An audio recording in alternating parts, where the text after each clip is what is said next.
Welcome back to Sakura Beach 2, everyone. In the last episode, Nene has not yet made an appearance despite a stupid one-on-one volleyball game that we had. Yeah. And so we are commiserating to Momoko that we were a bit worried about her.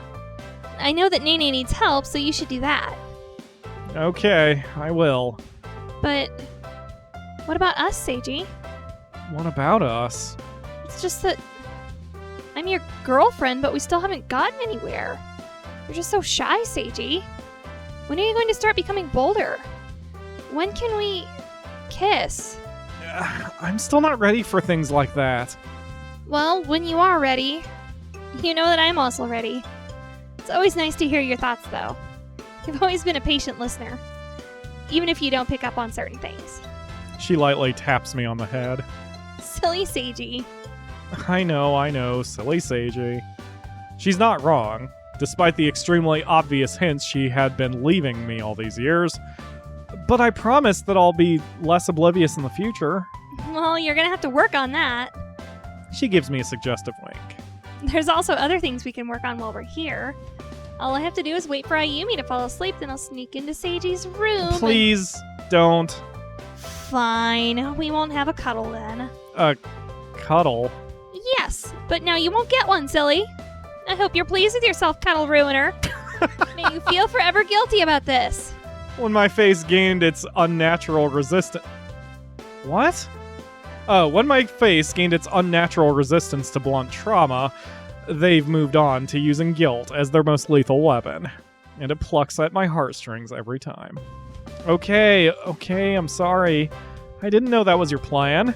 I'll forgive you if you get me that ice cream you promised me. I'm now doubling your ice cream debt from your continued blunders. So, the ice cream debt continues to mount, and I've gotten no closer to working out what Ayumi's problem was. We made it a short day today. After the brutality of their volleyball game, both of them opted to take a break.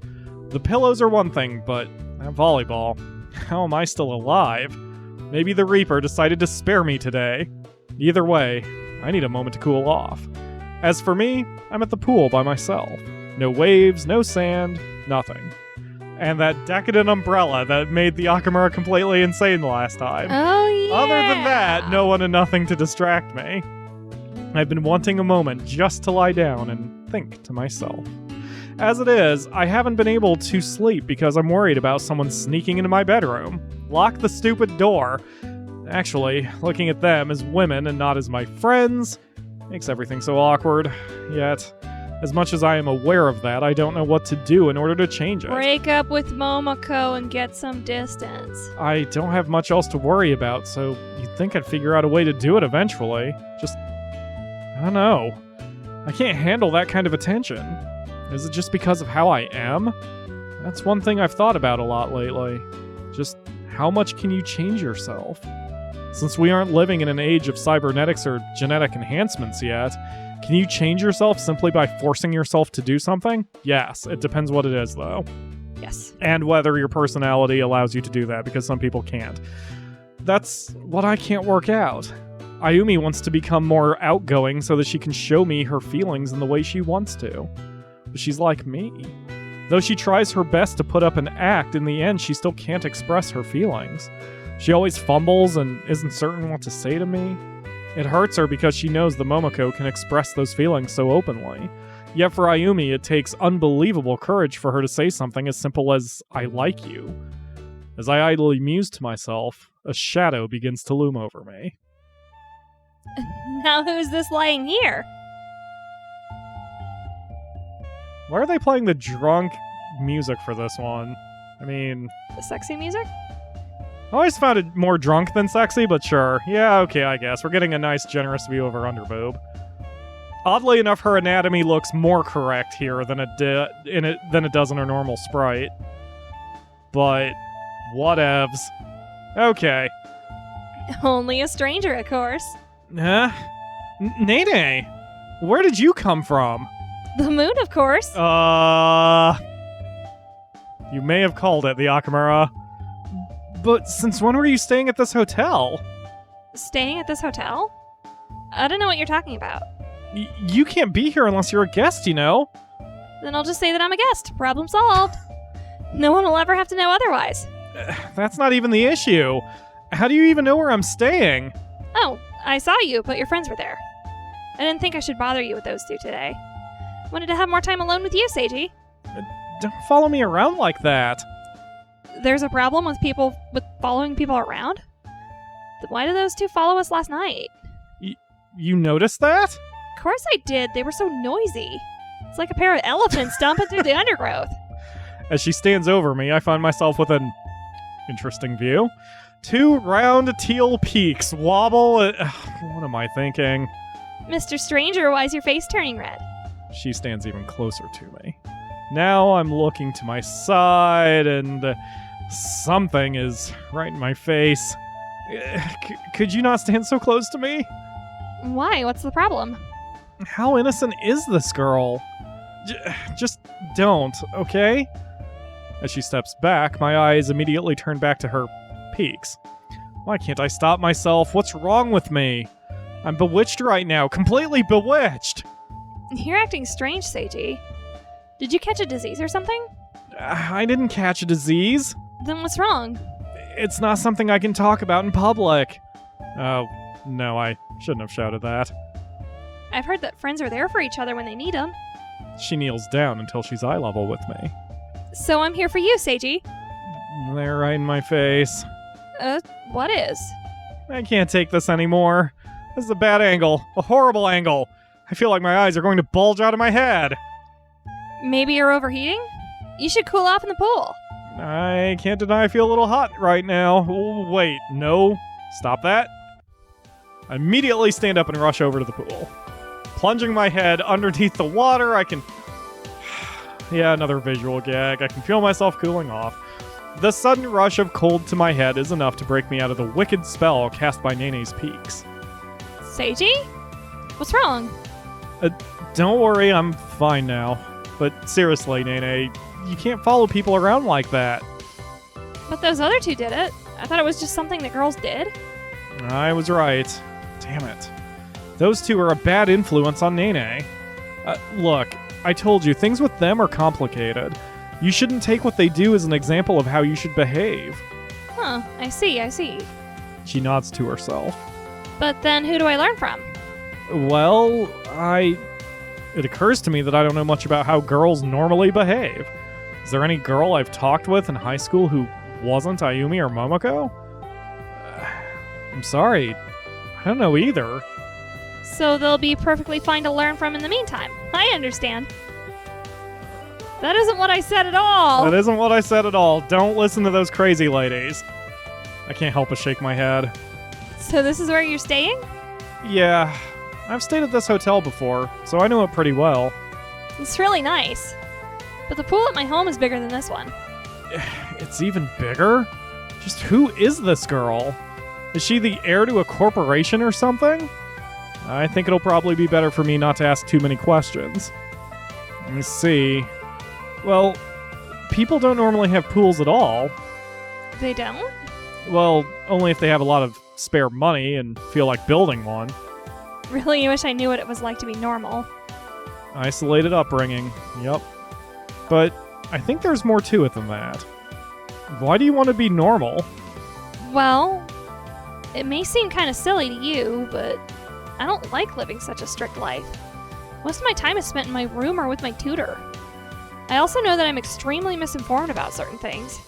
But because I'm not normal, I don't have the local sense? Common sense? That's right, I don't have common sense. So that's why I wish I could live a normal life. Why don't you just talk to your parents then? Say that you want to do normal things. I've tried to. They say that a normal life isn't what I'm supposed to lead. Parents know best, don't they? So I guess I have to go with their wishes. But don't you want to choose your own way? Wanting to do something and being able to do it, it can be very different things, Seiji. I don't have enough common sense, that's it. So I wouldn't be able to know what way I should go. She shakes her head. But if I take moments to escape from the house, then I can learn more about the world that way. The world outside is much more fun than the tiny world of my house. Much more interesting, too. With you here, Seiji, I feel like I can do anything. Well, I'll do my best to support you. I'll try to teach you as much common sense as I can, though it's not really something that can be taught. It's not? She looks a little down after hearing that. It's just something you can pick up on as you talk with other people. Knowing what you should do, what you shouldn't do. By the way, what book did you read while you found out about that greeting? It was some book in the section of the library I'm not allowed to go near. You went near it anyway? Of course. I must go boldly where no one has gone before if I'm to gather common sense. Aw, that's freaking adorable. So what section of the library did you go into? They say that it's for adults only or something like that. She found the manga, the hentai. These two characters in the book met and did that, so I presumed it was a greeting. Hey, that actually makes sense in context. Please don't tell me she read that kind of book. Why does this library have an entire section dedicated to things like that? You didn't read the whole thing, did you? No, I found the book really boring. I can be thankful for that. Imagine the misunderstandings that would have arisen from that. What happened to Ayumi would have only been the beginning. Well, you shouldn't put things into practice just because you read them in a book, okay? You need to study it more thoroughly and... Oh no. What am I saying? If she gets the wrong idea, then... Oh? So I should get that book again and try to study it more thoroughly? My worst fears have been realized. The easily impressionable Nene has already let it go to her head. No, you absolutely should not do that thing. But you just said to study it. I understand. This is a test. A test? How is it a test? It's a task set through the brave hero on the adventure by the wise wizard. But the wizard discourages them, so they feel like they have to succeed despite the wizard. Of course I'm beginning to pick up on this concept of common sense even more now. What the fuck are you talking about? Sometimes it feels like she's really smart, but then she goes and says something like that. And then she has the gall to declare it common sense? I completely understand now, Mr. Stranger. It was destiny that brought us together. I'm becoming able to read your intentions clearly. Listen to me. No, don't study that book more thoroughly. I forbid you from trying to do that. You are not to touch that book you read. I understand, wizard. Discouraging her only seems to spur her on to do it. You're creating a metaphor. By opposing me, you're creating obstacles for me to overcome. I knew it. So in truth, you're my mentor and my greatest rival. I am neither of those things. Then you must be the villain of the story. Fine, I'm the villain. What now? I don't know. Oh, she is so cute. All I can do is shake my head. I'm not a wizard, Nene. Just like how Ayumi isn't a god. But I offered her a prayer and everything. Well, someone who isn't a god can't answer prayers. I see. This is going to be a disaster. I just know it. It's impossible for me to get any time to myself now. Then again, this is what I signed up for, right? A cold drink and a moment to clear my head is what I need. Aren't holidays supposed to be relaxing, not fatiguing? Maybe you should stop taking your holidays with a couple of hoes. It's not as bad as school. It's still not as bad as school, I guess. For a brief moment, I imagined what would happen if Nene ended up at my school. Then I stopped myself before my mind snaps in two. I really don't want to think about it. I've created a terrible situation. Nene's going to read that book, maybe more of them. She's going to innocently blurt out in front of someone how I told her to study things thoroughly before putting them into practice. I want to wake up now, but I know this isn't a dream. If she admits that in front of Ayumi, what if I get another pillow thrown at me? Would I even survive that? I must work out a battle plan to inform Nene of this misunderstanding. Hopefully when we meet again, she'll have given up on the wizard idea. I have a lot of trouble with Ayumi and Momoko already. Adding a third friend in the middle of all this has made things more chaotic than ever. As I slink into our room, Ayumi immediately notices me. There you are. What took you so long? It's a long story, Ayumi. I don't dare tell her what just happened. You look awful, Seiji. What did you do for the entire afternoon? Run a marathon or something? Let's I'm just using the wrong voice. say that something went horribly wrong, and now I'm going to pay the price for it. What have you gotten yourself involved in, Seiji? We will answer that question in the next episode and leave her wondering because we are good cliffhangers or something. Stop making that face at me, Ayumi. Thank you all very much for watching, and we will see you tomorrow for another episode. Bye! Nene's the best. Let's keep her.